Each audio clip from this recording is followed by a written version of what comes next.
Dengan ini, saya katakan nih khususnya ke Khalid Basalamah, ke Yazid Jawas, dan ke yang lainnya. Saya menantang Anda untuk berdiskusi tentang paham tadi.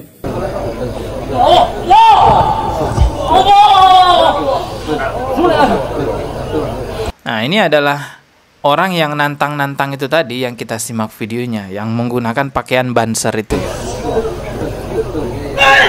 Tuh, buang-buang tisu gitu. Ya, ini semua tidak lain dari dampak SDM rendah, teman-teman.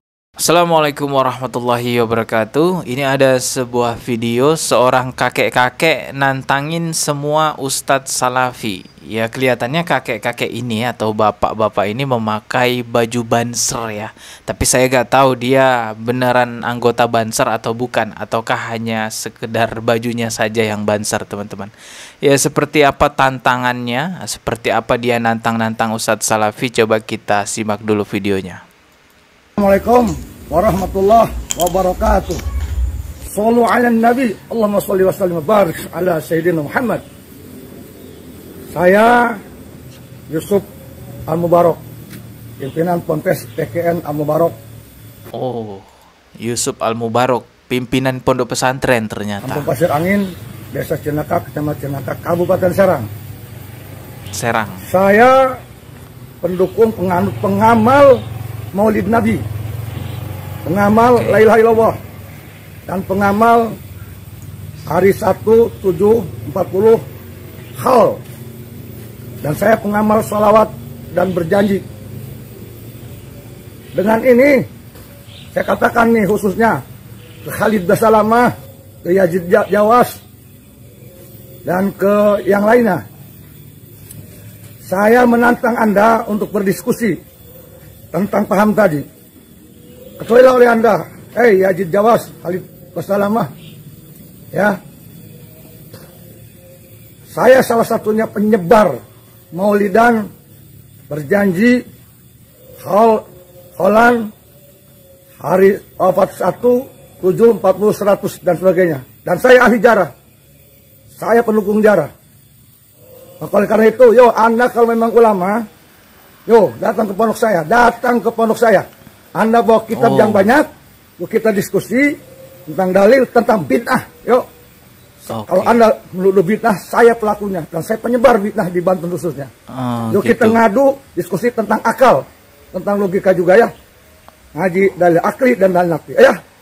Buat Yazid Jawas, Khalid Basalamah, ya, dan yang lainnya, yang sejenis dengan Anda lah. Paham-paham wahebong, ya. Wahebong, oke. Ya, jadi banyak ya sebutannya sekarang. Ada yang bilang wohoboy, ada yang bilang wehebong, ada yang bilang wahabi. Ya, jadi nggak tahu dari mana itu ya istilah-istilah itu berada. Kita tunggu nih. Datang Anda ke Banten, ke pondok saya, kapan aja bawa kitabnya yang banyak. Saya kasihan ke Anda, ya. Ayo kita sama-sama. Biar Indonesia ini aman, rakyat Indonesia tidak pusing dibikin puyeng. Oke? Untuk kesatuan negara Republik Indonesia. Saya tidak paksa paham Anda untuk ikut saya, tidak. Tapi minimal Anda harus tahu pemahaman kami. Ya. Kalau hanya menghukumi dari jauh, saya pun bisa. Demikian. Kita Muslim, kita sesama Islam, kita bertabayun, berdiskusi dengan baik, dengan otak yang dingin, jangan mudah mencaci maki. Oke? Dengan akhlak dan adab dan ilmu. Demikian. Mohon maaf kalau tersinggung. Billahi taufiq wal hidayah wal afiq. Wassalamualaikum warahmatullahi wabarakatuh. Ya, itu tadi videonya, teman-teman ya. Satu hal yang perlu dipahami, ini perlu banget dipahami, teman-teman, bahwa orang-orang salafi itu tidak pernah melarang siapapun untuk melaksanakan tahlilan. Mereka hanya berpemahaman bahwa tahlilan itu bid'ah, tapi mereka tidak pernah mempersekusi siapapun yang tahlilan, tidak pernah membubarkan siapapun yang tahlilan. Mereka hanya menyampaikan saja, bagi kami itu tahlilan bid'ah. Tapi kalau Anda mau melaksanakan, silahkan. Yang terjadi adalah, di majelis kami, kalau ditanya, apa hukumnya maulid, apa hukumnya tahlilan, apa hukumnya begini dan begitu, kami jelaskan sesuai apa yang kami ketahui. Karena ditanya. Tidak ada tablik akbar khusus bahas masalah ini, tetapi hanya ditanya, kami jelaskan. Sesuai yang kami fahami. Kalau antum merasa itu benar, antum jalankan, silahkan. Masing-masing bertanggung jawab di hadapan Allah SWT. Tapi jangan antum paksa kami untuk melakukan. Dan sekali lagi, tidak pernah ada pergerakan massa, memberhentikan atau yang tidak ada. Sama sekali. Dan itu hak kita masing-masing. Antum mengatakan boleh, kami mengatakan tidak boleh. Saling menghormati, selesai kan gitu. Nah, jelas kan kalau masih belum paham juga ya, kelewatan teman-teman. Dan kalaupun misalnya Anda merasa ingin mengajak debat ustadz-ustadz salafi, ya boleh-boleh saja. Tapi mengajaknya dengan cara yang baik.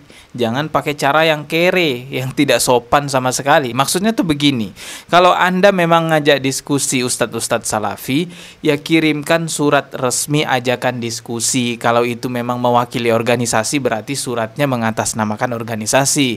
Kalau itu mewakili pondok pesantren, berarti suratnya dari pondok pesantren. Dan pihak yang mengajak debat lah yang mempersiapkan semuanya, dari tempat, transport, dan lain-lainnya. Itu baru ajakan debat. Kalau cuman sekedar keluar-keluar di sosial media nantang-nantang seperti itu, ya itu ada dua kemungkinan. Kalau bukan cari sensasi, ya provokasi teman-teman. Tapi kalau kita lihat, memang Bapak ini udah beberapa kali bikin kehebohan di sosial media.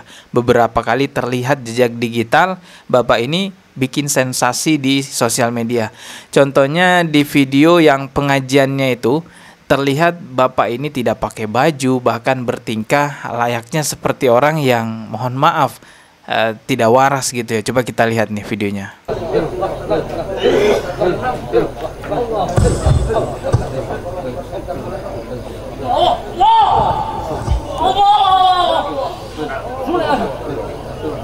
Nah, ini adalah orang yang nantang-nantang itu tadi yang kita simak videonya, yang menggunakan pakaian banser itu ya. Tuh, buang-buang tisu gitu.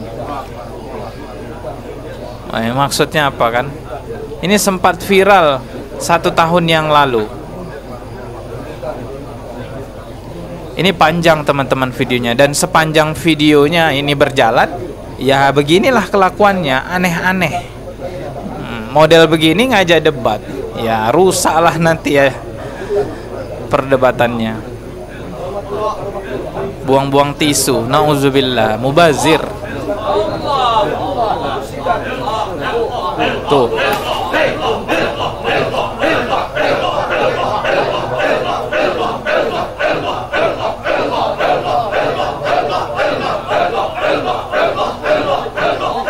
Ya itu. Dan juga pernah viral Bapak ini minta uang ke malaikat Jibril di atas masjid. Ya, ini video lama juga dan pernah saya reaksi juga di channel ini. Kita simak videonya. Jibril, turunkan.